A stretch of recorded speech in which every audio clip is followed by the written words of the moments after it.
Hey, this is Driver 88, and I am a tragic Audi fan. This is my RS3, and I've owned 3 Audis in the last 10 years. I'm a fan for a whole bunch of obvious reasons. The rally history, the Le Mans history, the IMSA cars, the B5 RS4, the twin-turbo V10 RS6. I love Audis for so many reasons, of course, Quattro as well. And I have noticed, like some others, that the RS and S brands have completely dropped off in the last 2 or 3 years or so. And I've wanting to do a video on this for many months. And then recently, probably the biggest Audi channel here on YouTube, Auditography, did a whole 6 months worth talking about this specific topic. So I thought I'd quickly talk about my opinions as well, because I love the brand so much. So we're gonna go through a whole bunch of different RS and RS models at the moment, where they're at, and what I think is probably the peak of Audi at the moment. I'll show you that car in just a minute. So let's start with my beloved RS3. I've had 2 of these. I had one back in 2018. And despite the fact that the exterior and the tech and maybe the handling mods have sort of improved over the last 8 years or so, the power has stayed the same at just under 400 horsepower, while the M2 now gets 473. And that's not even a correct figure. It's more like 500 horsepower versus 400. It really should be making a little bit more power over that 8 years or so. And sadly, the 5-cylinder is probably dead to this world pretty quickly because emission standards continue to strangle Audi engines.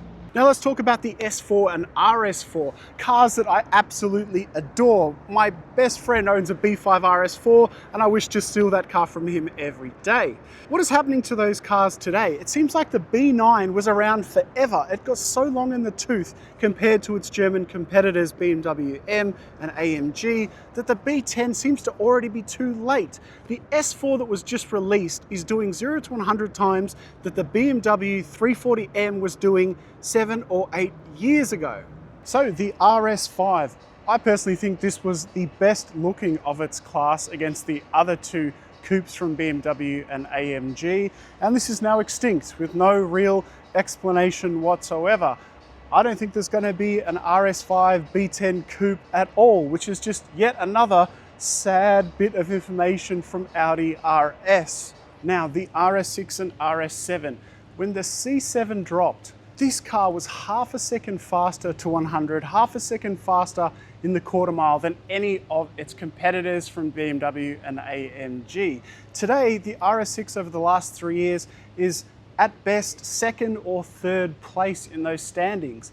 The RS6 and 7 were cars that over the last 20 years have just pushed the boundaries. Twin turbo V10, twin turbo V8 in the C5, I think, before pretty much anyone else, and just blistering straight line performance. No longer, however, the RS7, from what I hear, is going to be yet another hybrid V6. We're not entirely sure, but we're probably going to lose the V8. So yet another loss for RS. So we've talked about a whole list of S and RS models today, and I believe a lot of them have fallen off and aren't competing really well enough against the competition.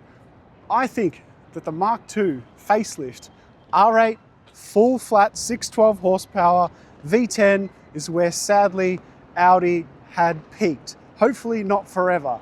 This car is no longer with us. It finished production last year. It finished deliveries way even earlier than that here in Australia. And sadly, Audi has not replaced it. I'm begging Audi, please, given that you pretty much developed the original V8 twin turbo that is currently in the Temerario, take that from Lamborghini, reskin it as a new Audi R8. We don't want that Audi R8 electric concept that was potentially going to be made and hopefully is canned. We want a Temerario that's been reskinned. If you're going to spend the hundreds of millions of dollars in going into F1 next year that exemplifies performance engineering and pushing the boundaries, surely you should have a halo car that can sit alongside that F1 branding. Now, another reason why this might be the peak of Audi in the recent times is that this is arguably one of the most dependable and reliable supercars that you can still buy today. Now, speaking of reliability, if you've ever heard of JD Power and their initial queries that they have for people who have bought brand new cars in the first 90 days, Well, they put out a survey for people and they rank every single brand.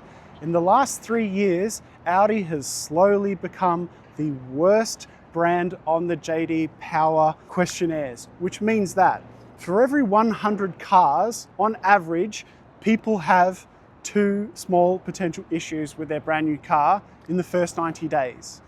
Audi currently has 2.69 issues per brand new car in the first 90 days. So you are more likely with a brand new Audi to be 30% more likely than the average to have issues with your car.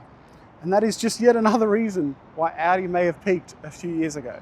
Right, now I'm sick of complaining because I want to enjoy this thing. It's the magic of the 5.2 V10. Let's take it for a drive and remember how awesome these R8s are.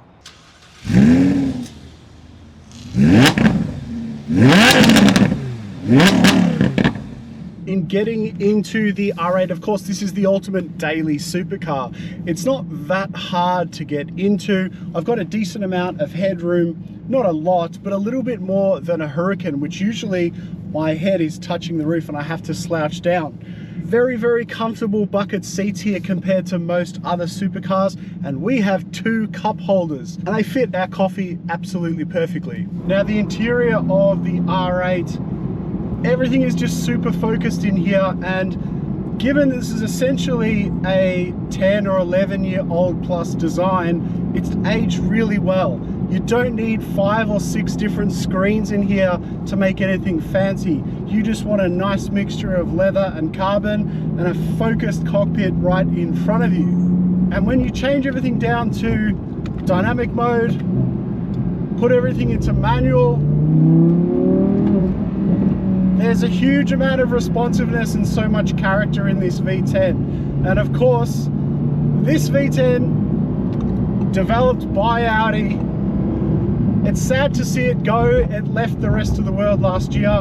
It actually left Australia a few years ago due to emissions problems. But this is just peak Audi. Like, the level that this sound falls into the cabin, 8,700 RPM, a nice little bit of burble off the throttle. There's cars that are faster now with 700-800 plus horsepower, but few of them have as much character as this car.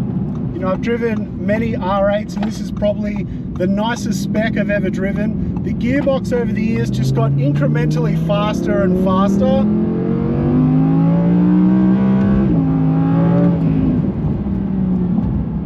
You know, we're talking, say, high 10-second quarter miles, but really 0 to 100 in 3.1 seconds is more than enough for most people. But I'm not going to be launching this car off the lights all the time. The great thing is these R8s are comfortable on the track and they're comfortable on the road. So we have really terrible roads here, and this has been soaking them up better than many other sports cars that we drive on this channel. Now, due to the inclusion of OPS, these cars aren't as loud as the old car, but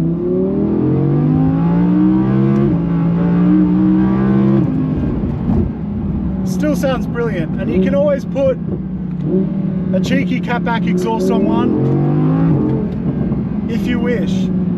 So that's the vlog, guys.